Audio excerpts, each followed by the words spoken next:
नमस्कार, live India में आपका स्वागत है। बैरिन सम्राट समाजवादी पार्टी के विधायक अबू आजमी ने ईद के मौके पर सरकार द्वारा गरीब मुसलमानों के लिए सौगातें मोदी के तोहफे पर कहा कि जिन लोगों ने अपनी पार्टी में किसी मुसलमान को मंत्री नहीं बनाया, आज वही मुसलमानों को सौगात दे रहे। ईद की सबसे बड़ी सौगात होती कि हमारी जेलों में बंद सभी निर्दोष कैदियों को रिहाई का हुक्म दे दिया जाता।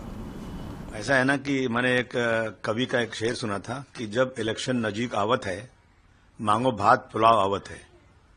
अब इलेक्शन आ रहा है बिहार का, कहीं का मतलब ऐसा है कि जिन लोगों ने अपनी पार्टी में एक मुसलमान को मिनिस्टर नहीं बनाया, एक को टिकट नहीं दिया, वो आज मुसलमानों को सौगात दे रहे हैं। मोदी जी, आपसे हम सिर्फ ये चाहते हैं कि भारतवर्ष का संविधान जो हक देता है हर जात हर धर्म के लोगों को, वो अधिकार मिलना चाहिए। हमें किसी भी चीज की जरूरत नहीं है। नौकरी नहीं मिले चलेगा, हमारे साथ जो जुल्म ज्यादती हो रहे वो बंद हो जाना चाहिए। आज जो है हम जब हज सब्सिडी मिल रही थी, बड़े रेवड़ी मुफ्त की रेवड़ी बट रही, उसको बंद कर दिया गया। नागपुर में जिस तरह से बच्चे मस्जिद से निकल रहे हैं, जो मिला सामने उसको बंद किया जा रहा है। अरे ईमानदारी के साथ जो लोग गलत हैं उनको पकड़िए। ऐसी बहुत सारी चीजें हो रही देश में। सबसे बड़ी सौगात ये होती ईद की कि अगर जो बेकसूर जेलों में बंद हैं उनको आप रिहाई का हुक्म दे देते तो मैं समझता हूं बहुत बड़ी सौगात थी। योगी आदित्यनाथ कह रहे हैं सबसे ज्यादा सुरक्षित जो है वो उत्तर प्रदेश का मुसलमानों के लिए। जिस प्रदेश में होली में मस्जिदों को ढकना पड़ जाए और ये कह दें लोग कि अगर आपको रंग से परहेज है तो घर में रहिए, नमाज घर में पढ़ लीजिए। अगर ये कह देते मोदी योगी साहब कि भाई जानबूझकर किसी को छेड़ो मत, रंग मत डालो, होली मनाओ, मुस्लिम भाई से कहते भाई अगर रंग पड़ जाए कभी तो नाराज मत होना, सब मिलजुल के रहो, तो एक अच्छी बात होती। आपने कह दिया कि अगर जो उनके मंत्री कहते हैं कि अगर उनको परहेज है रंग से तो वो जो है पर्दा कर लें तिरपाल का, टोपी पहन ले तिरपाल की, मतलब ये जलील करने वाली बातें हैं।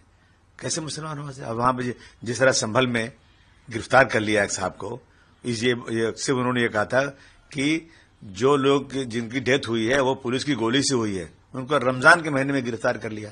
मतलब कोई कानून है नहीं, जिसका चाहो घर तोड़ दिया जाए, मुसलमानों का घर तबाह कर दिया जा रहा है। मैं समझता हूं कि इन चीजों को अगर मोदी जी करेंगे तो मैं समझूंगा कि कोई इंसाफ हो रहा है, वरना मैं समझता हूं कि मुंह में राम बगल में छुरी, वही किस्सा है।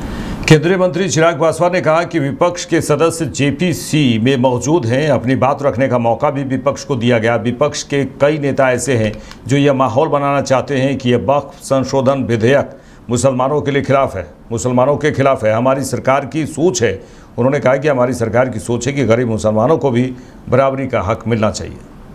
मेरी समझ के परे है। आपके सदस्य उस समिति में मौजूद हैं, जेपीसी में मौजूद हैं। जितनी बातें आपको रखनी थी मौका सबको दिया गया, उसके बाद भी इस तरीके का माहौल बनाना, मतलब सोची समझी रणनीति के तहत विपक्ष के कई सांसद, कई नेता, कई दल ऐसे हैं जो ये माहौल बनाना चाह रहे हैं कि ये वक्फ संशोधन बिल जो है ये मुसलमानों के खिलाफ है।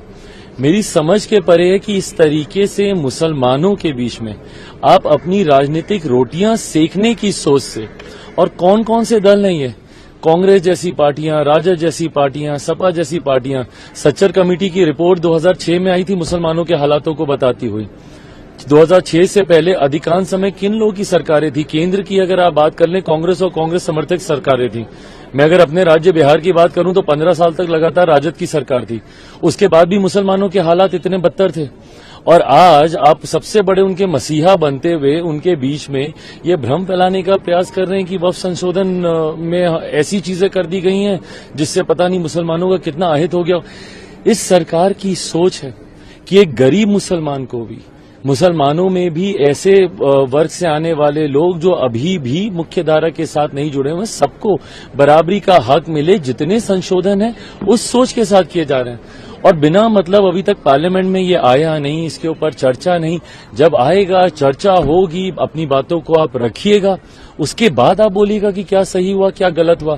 इन एंटीसिपेशन पहले से ही ये सारी बातें कर समाज के बीच में गलत संदेश देना, उनको भ्रमित करना, ये कतई उचित नहीं है। चिराग जी, एक सवाल इसी संदर्भ में है कि कल पटना में इसी को लेकर all India Muslim personal law board के और तमाम लोगों ने वहां प्रोटेस्ट किया और इस प्रोटेस्ट में तमाम राजद के नेता शामिल हुए, प्रशांत किशोर शामिल होते हैं और पटना सेंटर बनता है। क्योंकि क्या पटना में चुनाव होने वाले हैं, बिहार में चुनाव? बिल्कुल, ये सारी चीजें राजनीतिक दृष्टि से की जा रही हैं। बिहार में चुनाव है, इसीलिए आज सबको मुसलमानों की वहां पे याद आ रही है। मैं तो पूछना चाहता हूं, मैंने तो कहा ही है कि भैया बताएं ना सच्चर कमेटी की रिपोर्ट में क्यों ये बातें कही गई। बताएं, राजद जवाब देना कि भाई 15 साल तक लगातार आप सत्ता में थे ना, आपका तो समीकरण भी है भाई, आप तो एमवाई को एकदम सीना ठोक के आप बोलते हैं, तो उस एमवाई समीकरण में क्यों एम की हालत ऐसी रह गई? फॉर दैट मैटर वाई की भी हालत आपने कोई सुधारी नहीं है वहां पे, बट आपके एम की हालत इतनी खतर, इतनी बदतर क्यों हो गई? इसका जवाब इन लोगों के पास है नहीं। बट आज क्योंकि चुनाव आ रहे हैं, सब वहां पर जा रहे हैं हितैषी बनने के लिए। और ताज्जुब तो मुझे कई ऐसे मुस्लिम धार्मिक संगठनों से भी है कि भाई आप मुझ पे तो सवाल उठा देते हैं, आप एक ऐसे बेटे पे सवाल उठा रहे हैं जिसके पिता ने अपनी पार्टी को समाप्त कर दिया 2005 में मुस्लिम मुख्यमंत्री बनाने की बात कर। बट इन लोगों से आप सवाल नहीं पूछ रहे जो अपने आप को मुसलमानों का संरक्षक बोलते हुए, उनका हितैषी बोलते हुए आज तक उन्होंने मुसलमानों को लूटने के अलावा, उनको अपना वोट बैंक बनाने के अलावा उन्होंने। उत्तर प्रदेश के मुख्यमंत्री योगी आदित्यनाथ ने उत्तर प्रदेश में बीजेपी की डबल इंजन सरकार के 8 साल पूरे होने पर एक जनसभा को संबोधित करते हुए कहा कि आप अच्छे जनप्रतिनिधि चुनकर लाते हैं तो कार्य भी अच्छे होते हैं। उन्होंने कहा कि आज उत्तर प्रदेश अपनी अर्थव्यवस्था को देश के अग्रणी अर्थव्यवस्था के रूप में स्थापित करने में सफल रहा है। आपने अच्छे लोगों को चुनकर भेजा, इसलिए मिर्जापुर में मेडिकल कॉलेज बन गया। यहाँ माँ विंध्यवासिनी का कॉरिडोर भी बन चुका है। और इसीलिए जब मैं आया, मैंने कहा पंडित जी इस बार अभी आप गुफा में नहीं गए। उन्होंने कहा जब कमाई का समय आ रहा तब आप गुफा में कैसे भेज देंगे मुझे भी?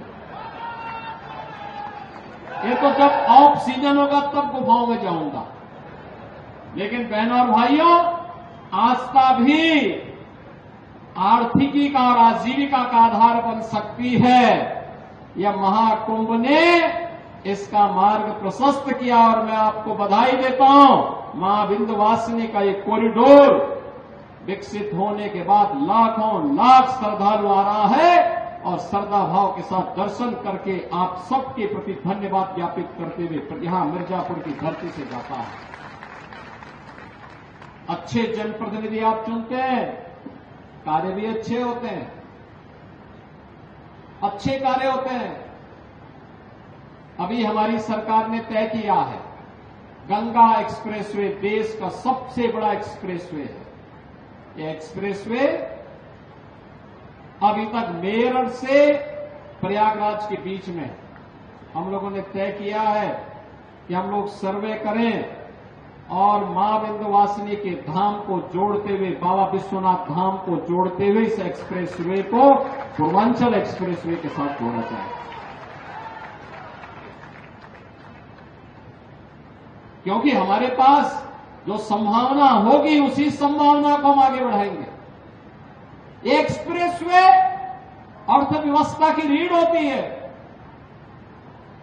इंफ्रास्ट्रक्चर जितना मजबूत होगा, कनेक्टिविटी जितनी बेहतर होगी, विकास और अर्थव्यवस्था के लिए आगे बढ़ने की उतनी अच्छी संभावना होगी।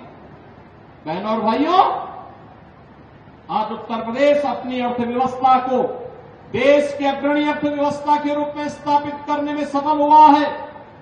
8 वर्ष के इस जनपदीय महोत्सव के माध्यम से आप देख रहे होंगे, जो एग्जीबिशन लगी हुई है, इसके माध्यम से झलक आप सबको देखने को मिल रही होगी। और आपने देखा होगा, आप अच्छे लोगों को चुन करके भेजे तो मिर्जापुर में मेडिकल कॉलेज भी बन गया, बाण सागर की परियोजना भी आ गई, मां विंध्यवासिनी का कॉरिडोर भी बन गया और अब मां विंध्यवासिनी के नाम पे राज्य विश्वविद्यालय का निर्माण कार्य भी युद्ध स्तर पर आगे बढ़ चुका है।